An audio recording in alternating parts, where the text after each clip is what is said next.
This is my Critical Reflection Questions PowerPoint by Jad Zadig. How we used and challenged conventions and represented social groups. Our film did not follow the conventional portrayals of mental illnesses, as films usually romanticize mental health struggles, while we wanted to show more internal conflict, shedding light on how mental health is a struggle faced by many. The film is a social commentary and wants to prompt viewers to confront societal stigma surrounding a mental illness.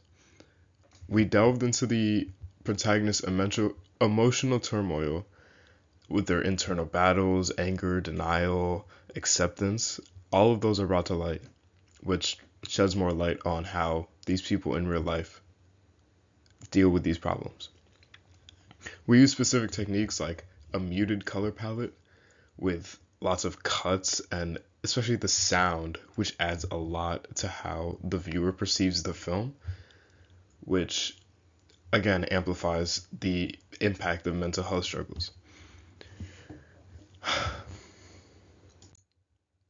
How we engage with our audience and distribution. We used these two approaches to maximize engagement with our audience. So we used strategic camera work,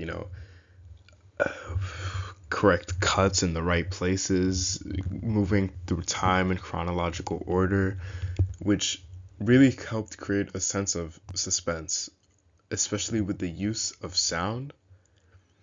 It almost made people put themselves in the position of the protagonist so then they can feel how it would feel to have a mental illness.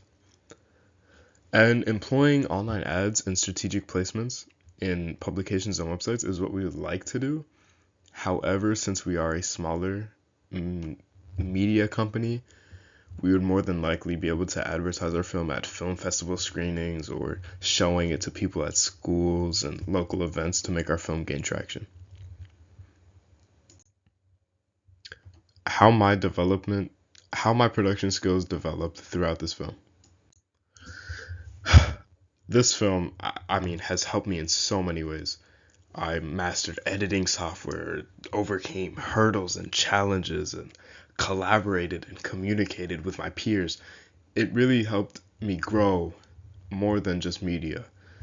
I mean, our teacher had initially wanted us to use Adobe Express, however, it was very limited.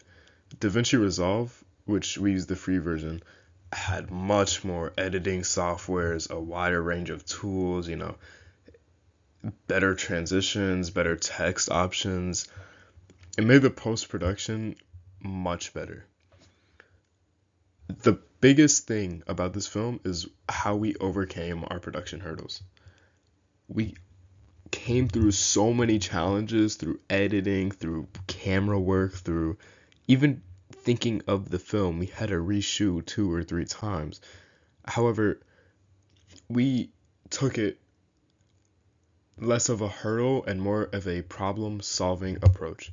We filmed multiple takes. We compared our editing to make sure, we had the same ideas, the same sense being conveyed, which is supposed to be horror and the mental illness.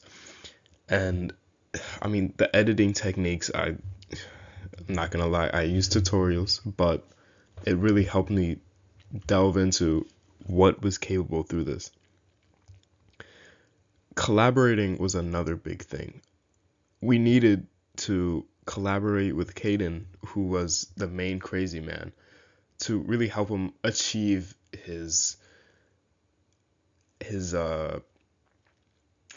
magnum opus, if you will, his peak, where we could use those films and he'd be a better actor for us.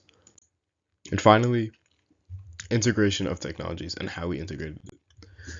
We used multiple technologies throughout our project. We used multiple cameras, editing processes, even makeshift spotlights.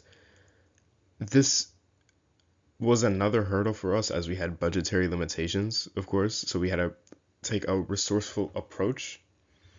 So we had to, make our own spotlights, even make our own tripod at one point, but we never ended up using that. However, it was still there for other instances.